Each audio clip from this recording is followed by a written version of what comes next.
Sou Vinícius Casteleto e hoje irei falar sobre a imunodiagnóstico de doenças específicas.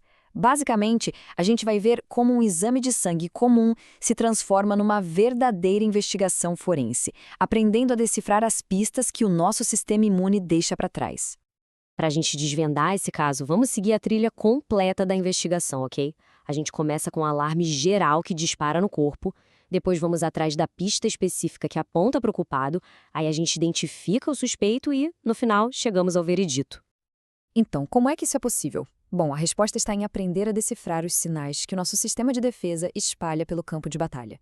Cada marcador é como se fosse uma peça do quebra-cabeça, e o nosso trabalho é juntar todas elas para ver a imagem completa dessa guerra silenciosa que acontece dentro da gente. Ok, então, primeiro passo da nossa investigação. Antes mesmo da gente saber quem é o culpado, o corpo soa um alarme geral, sabe? E os marcadores inflamatórios são literalmente o som dessa sirene. E o interessante aqui é a simplicidade por trás da PCR. Pensa na IL-6 como um general do sistema imune. Quando ele detecta uma ameaça, ele manda uma ordem direta para o fígado. Produza a PCR, e rápido. É justamente por isso que a PCR funciona como um sismógrafo, sabe? É um dos nossos sensores mais sensíveis para detectar qualquer tremor inflamatório no corpo. A grande vantagem da PCR é a velocidade. Pensa nela como uma lancha. Ela acelera em pouquíssimas horas e, o que é crucial, ela desacelera com a mesma rapidez quando o problema se resolve. Isso permite acompanhar se um tratamento está funcionando quase em tempo real. Já a VHS, bom, a VHS é como um trem de carga. Demora para pegar velocidade e demora muito mais para parar, refletindo uma memória mais longa da inflamação.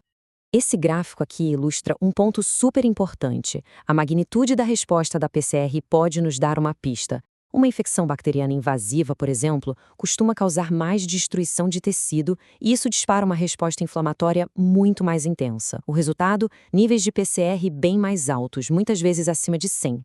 Já uma infecção viral comum tende a gerar uma resposta mais contida. Claro, não é uma regra de ouro, mas já é uma pista bem valiosa na investigação. Certo, o alarme geral já soou, mas para a gente resolver o caso, a gente precisa de provas concretas. Agora, vamos atrás de uma pista que é altamente específica. Uma verdadeira arma do crime molecular que aponta direto para um culpado. O autoanticorpo anti-CCP na artrite reumatoide. O anti-CCP não aparece do nada. Ele é o resultado de um erro de identidade. Fatores como o fumo, por exemplo, ativam uma enzima, a PAD, que vai lá e modifica quimicamente uma de nossas próprias proteínas.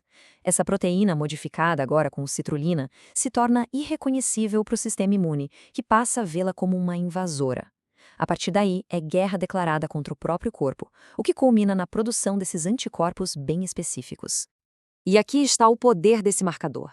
Uma especificidade de 95% significa que, se o teste der positivo, a chance de ser realmente artrite reumatoide é altíssima. É como ter uma impressão digital clara na cena do crime, sabe? Isso torna ele muito superior a marcadores mais antigos, como o fator reumatoide, que pode aparecer em várias outras condições. Essa linha do tempo é simplesmente impressionante. O anti-CCP não só diagnostica, ele prevê. Ele pode ser detectado no sangue em média 4 anos e meio antes da pessoa sentir qualquer tipo de dor ou inchaço nas articulações. É um verdadeiro profeta molecular, que nos dá uma janela de oportunidade única para agir. E essa citação resume a mudança de paradigma. Não se espera mais pelos sintomas clássicos aparecerem. A presença do anti-CCP em alguém com uma dor articular inicial já é o sinal verde para agir. Esse teste redefine o conceito de doença precoce e exige um tratamento imediato para prevenir danos que seriam irreversíveis lá na frente. Vamos agora para outra cena do crime, a corrente sanguínea. O mistério aqui é descobrir se o sistema imune está atacando as próprias células vermelhas do sangue, as hemácias. E para isso, a gente precisa de um teste de identidade, o teste de Coombs. O grande desafio é que o ataque pode estar acontecendo de forma invisível. Os anticorpos da classe IgG são tipo agentes secretos. Eles se ligam ao alvo, que são as hemácias, mas são tão pequenos que não conseguem formar aqueles aglomerados que a gente normalmente vê em reações de aglutinação. A reação está acontecendo, mas não dá para enxergar a olho nu. E é aqui que entra a genialidade do teste de Coombs. O reagente de Coombs é basicamente um anticorpo que detecta outros anticorpos.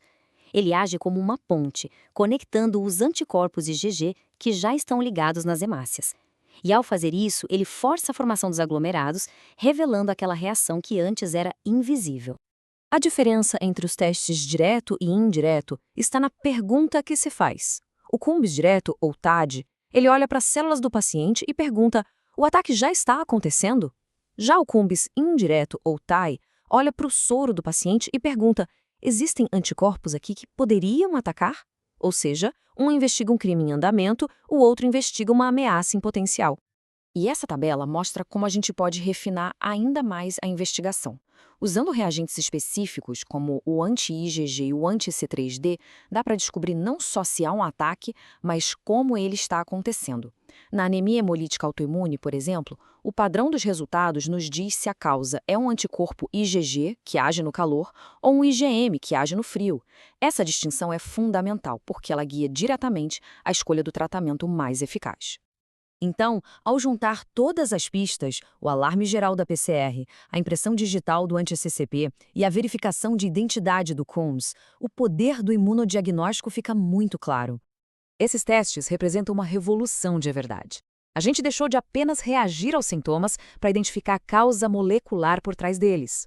Saímos de um diagnóstico tardio para a capacidade de prever a doença anos antes. E o mais importante, abandonamos tratamentos genéricos em favor de intervenções precoces e superdirecionadas, mudando completamente o destino de muitas pessoas.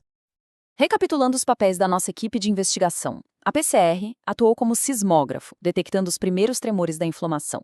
O anti-CCP foi o profeta, nos contando o futuro da doença. E o teste de Coombs funcionou como o verificador de identidade, confirmando quem estava atacando quem no campo de batalha do sangue. E assim a gente encerra a nossa investigação. A jornada do imunodiagnóstico nos deixa numa fronteira fascinante. A capacidade de ler essas pistas com tanta precisão nos faz questionar: qual é o próximo passo? A meta deixa de ser apenas tratar a doença e passa a ser, quem sabe um dia, impedi-la antes mesmo que ela tenha chance de começar.